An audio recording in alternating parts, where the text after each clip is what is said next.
Friends, welcome to the world of dramas. ఇక missus Lin అయితే సిల్లింగ్ కోసం వచ్చి ఎంబ్రాయిడరీ చేద్దామా అని తనని తీసుకుని వెళ్ళిపోతుంది.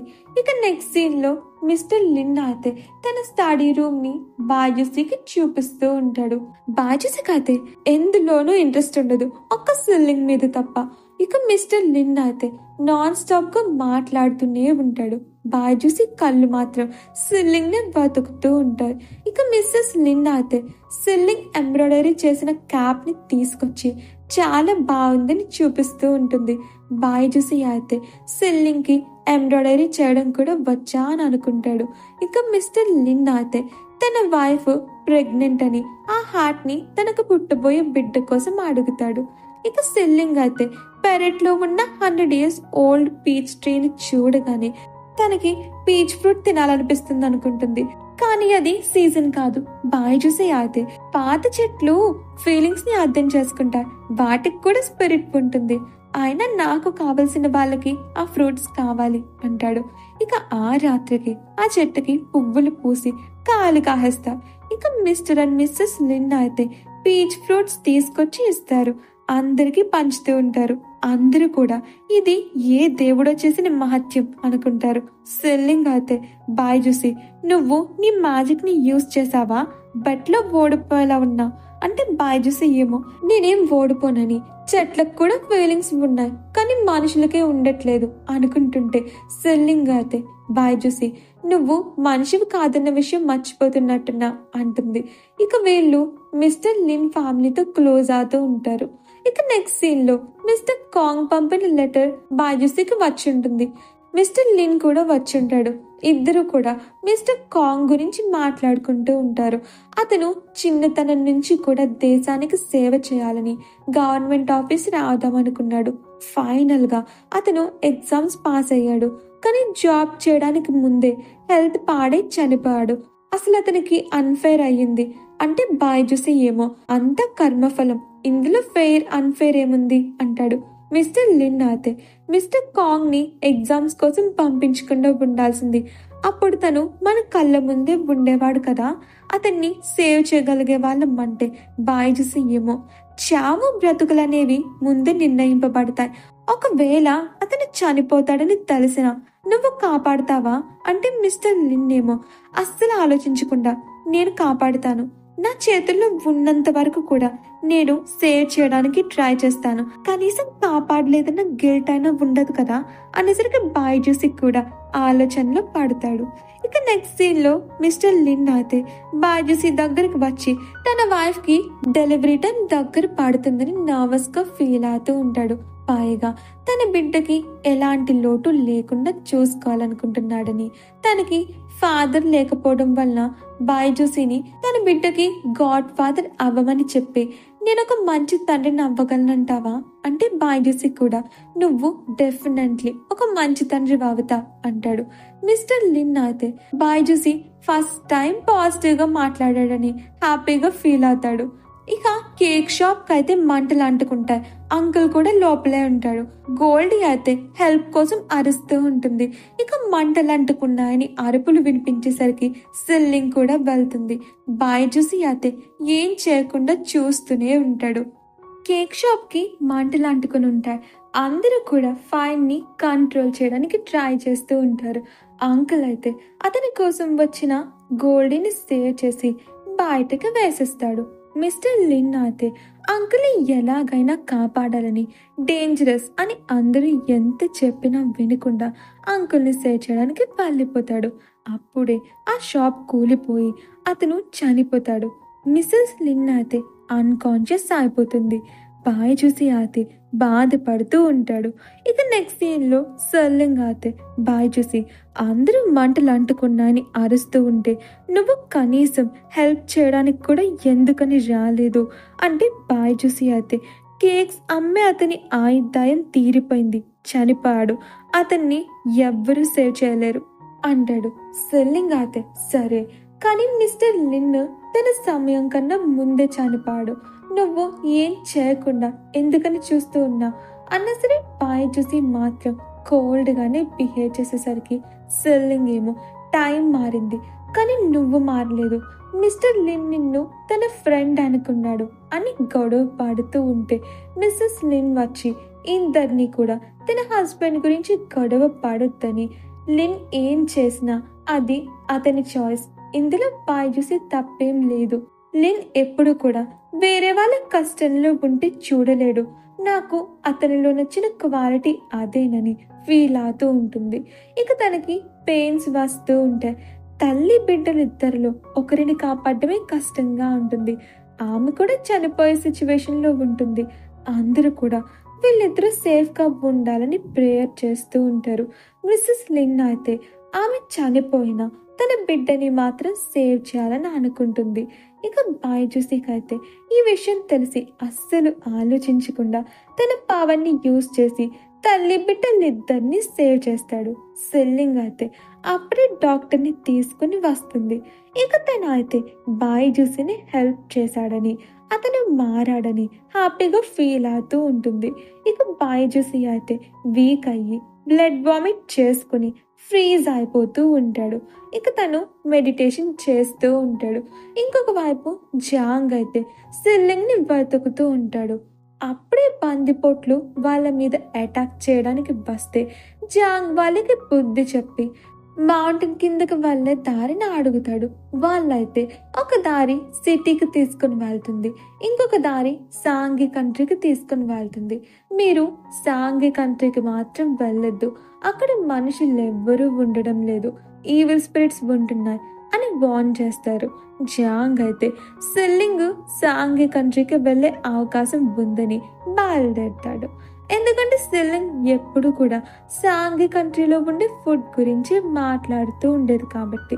ఇంకొక వైపు సెల్లింగ్ అయితే ఫస్ట్ టైం బైజూసి గురించి ఫుడ్ ప్రిపేర్ చేసి ఉంటుంది. బైజూసి కూడా చాలా హ్యాపీగా ఉంటాడు.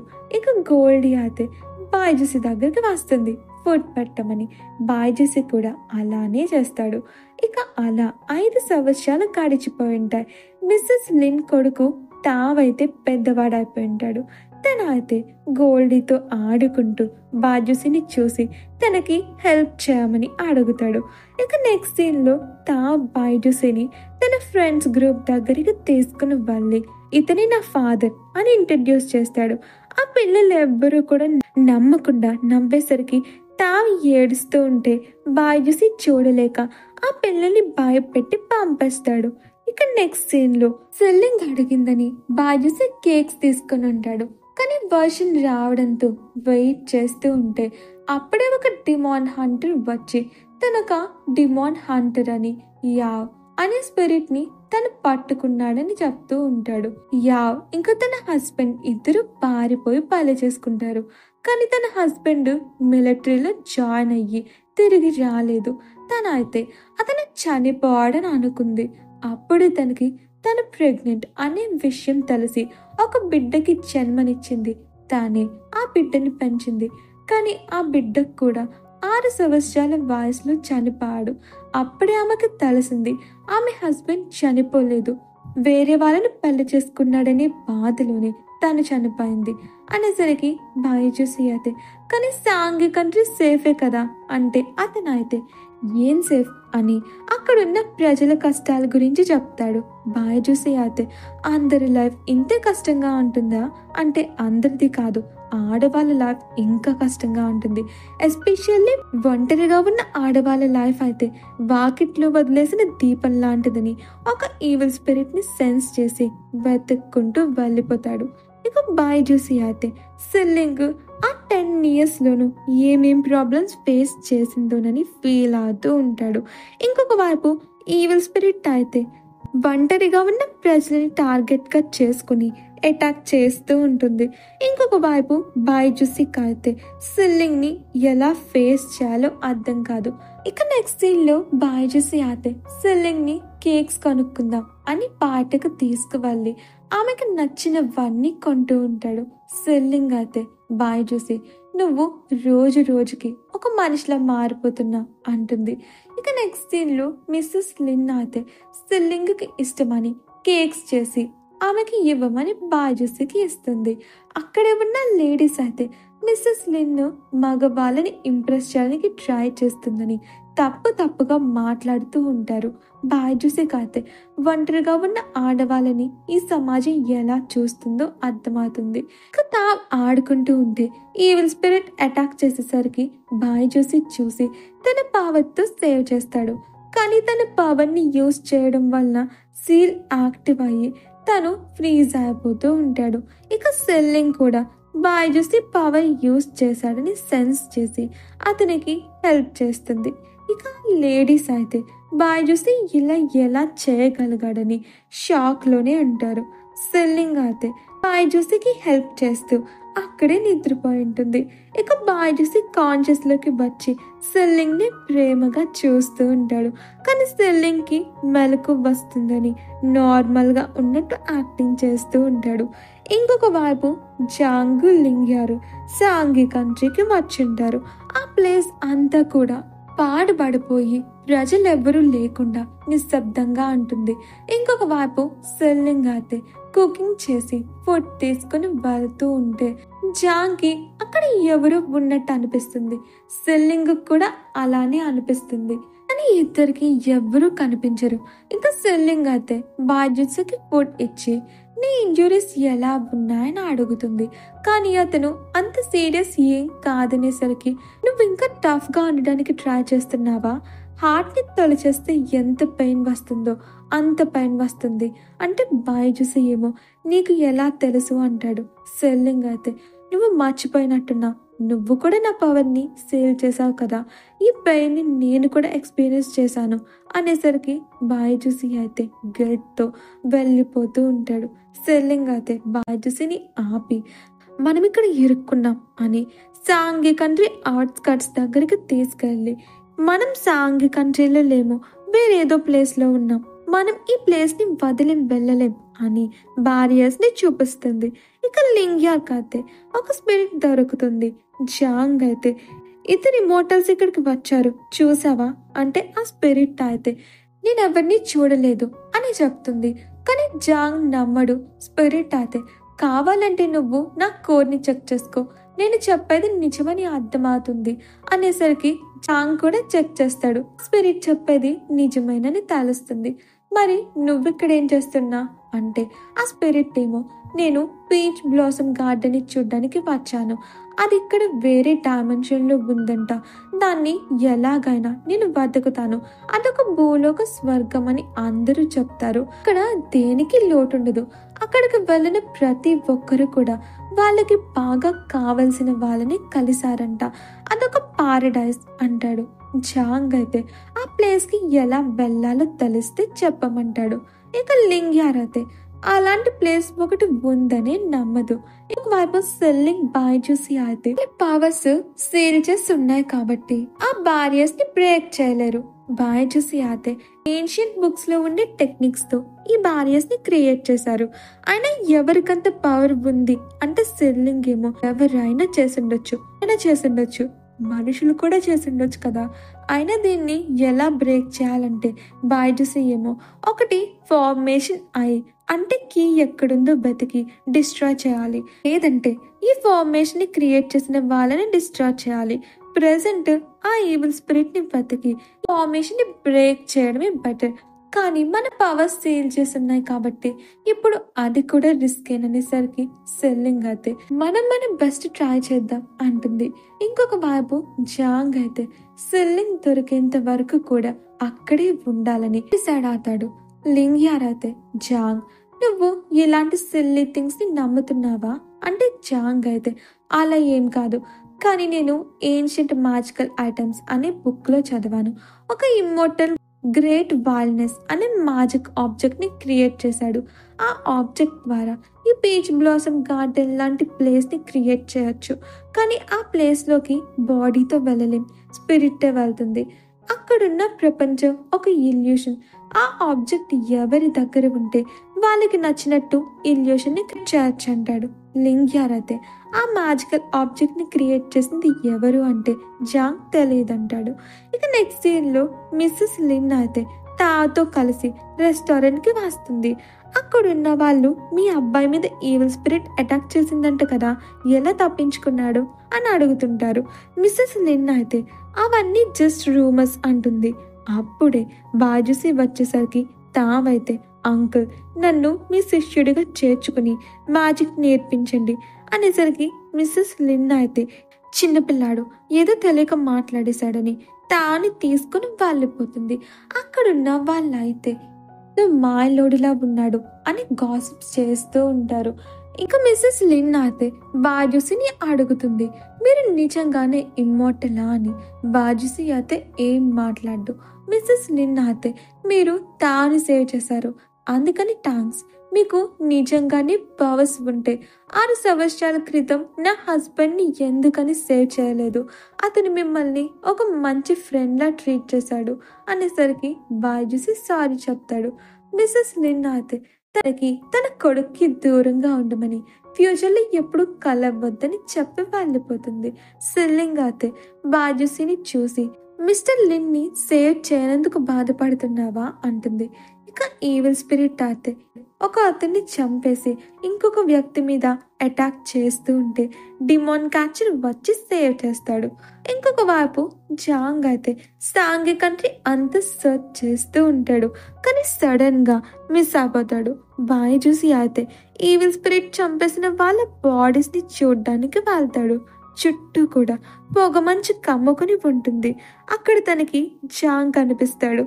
జాంగ్ అయితే క్వింగ్యూ ఎక్కడా అని అడుగుతూ బాజుసి వెనక వెళ్తూ ఉంటే సడన్ గా తను మిస్ అయిన ప్లేస్ కి తిరిగి వస్తాడు. జాంగ్ అయితే ఇదెలా సాధ్యమైంది అనే షాక్ లో ఉంటాడు. బాజుసి కూడా జాంగ్ కనిపించట్లేదేంటనుకొని హాల్ లోపలికి వెళ్తాడు.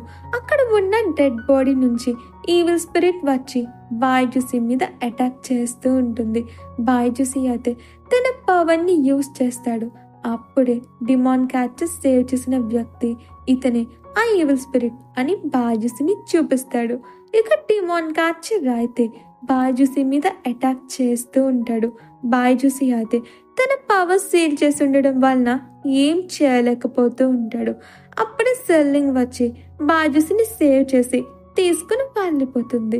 ఇంకొక వైపు జాంగ్ అయితే తను బాజుసిని ఎలా కలిశాడని, ఆ ఇల్యూషన్ లోకి ఎంటర్ అవ్వడం ఎలా అని, తను ఫస్ట్ ఎంటర్ అయినట్టే మరలా హాల్ కి ఎంటర్ అవుతూ ఉంటాడు. లింగ్యార్ అయితే జాంగ్ ఏంటి ఇలా చేస్తున్నాడు అని నవ్వుకుంటూ అడుగుతుంటే అతను అయితే నేను ఇప్పుడే బాయ్జుసిని చూశాను, అతను ఇక్కడే ఉన్నాడు కానీ ఇక్కడ లేడు. నాకు తెలిసి నేను ఇప్పుడు అందరూ మాట్లాడి పీచ్ బ్లోసమ్ గార్డెన్ లోకి ఎంటర్ అయినట్టున్నాను అంటాడు. ఇంకొక వైపు బాయ్జుసి రియల్ బాడీ అయితే లాంగ్ యాన్ కి దొరుకుతుంది. కానీ అతని స్పిరిట్ మాత్రం అతని బాడీలో ఉండదు. అతని స్పిరిట్ మరలా బాడీలోకి వస్తేనే గాని రికవరీ అవ్వలేడు. లాంగ్ యాన్ అయితే ఆ సిల్లింగ్ నా మాస్టర్ కి హామ్ చేయాలనుకుంటుంది. చింగ్యూ సెట్కి వెళ్ళి వాళ్ళ సంగతి తెలుస్తాను అంటే స్టూవర్ట్ చాంగ్ అయితే లీమో వాళ్ళు తిరిగి వచ్చేంత వరకు ఆగమని నచ్చ చెప్పడానికి ట్రై చేస్తూ ఉంటాడు. కానీ లాంగ్ యాన్ అయితే ఇప్పుడంత టైం లేదని హెవెన్ సోల్జర్స్ అందరినీ తీసుకొని జింగ్యూ సెట్ మీదకి యుద్ధానికి రెడీ అవుతూ ఉంటాడు. ఇంకొక వైపు సిల్లింగ్ అయితే బాయ్జుసికి ట్రీట్మెంట్ చేస్తూ ఉంటుంది. బాయ్జుసి అయితే తనకి జాంగ్ కనిపించాడని చెప్తాడు. సిల్లింగ్ అయితే నమ్మదు. సాంగి కంట్రీని ఈవిల్ స్పిరిట్ సీల్ చేసింది, అతను నిన్ను ఎలా కలిశాడు అంటే అతను అయితే కానీ జాంగ్ సడన్ గా మామైపోయాడని చెప్తాడు. సిల్లింగ్ అయితే బహుశా ఈవిల్ స్పిరిట్ అతని రూపంలో వచ్చి నిన్ను డైవర్ట్ చేసిందేమో అంటుంది. బాయ్జుసి ఏమో సిల్లింగ్కి సారీ చెప్తాడు. ఆమె పవర్ ని 10 years సేల్ చేసినందుకు. నేనేమనుకున్నానంటే నీకు సరిపడినంత డబ్బు సర్వెంట్స్ ని ఇస్తే నువ్వు నీ లైఫ్ ని ఎలాంటి ప్రాబ్లం లేకుండా గడపచ్చు అనుకున్నాను. కానీ ఇక్కడ నేను ఊహించిన ప్రాబ్లమ్స్ ప్రమాదాలు చాలా ఉన్నాయి. నువ్వు ప్రొటెక్ట్ చేసుకోవాలనుకున్నప్పుడు నీ పవర్స్ లేక చాలా ఇబ్బంది పడుంటావు కదా. పైగా నిన్ను కేర్ చేయడానికి కూడా నీ పక్కన ఎవరూ లేరంటుంటే సెల్లింగ్ ఏమో తనకు వేరే పనుందని వెళ్ళిపోతుంది. తన అయితే తన పవర్ సీల్ చేసి ఉన్నప్పుడు జరిగిన ఇన్సిడెంట్ని గుర్తు చేసుకుంటూ ఉంటుంది. లింగ్యార్కి లెటర్ వస్తుంది. హెల్గోట్ హెల్త్ బాగాలేదని, సీరియస్ కండిషన్లో ఉన్నాడని. ఫ్రెండ్స్, డ్రామా నచ్చిందంటే వీడియోని లైక్ చేయండి, ఛానల్ని సబ్స్క్రైబ్ చేసుకోండి. Thanks for watching.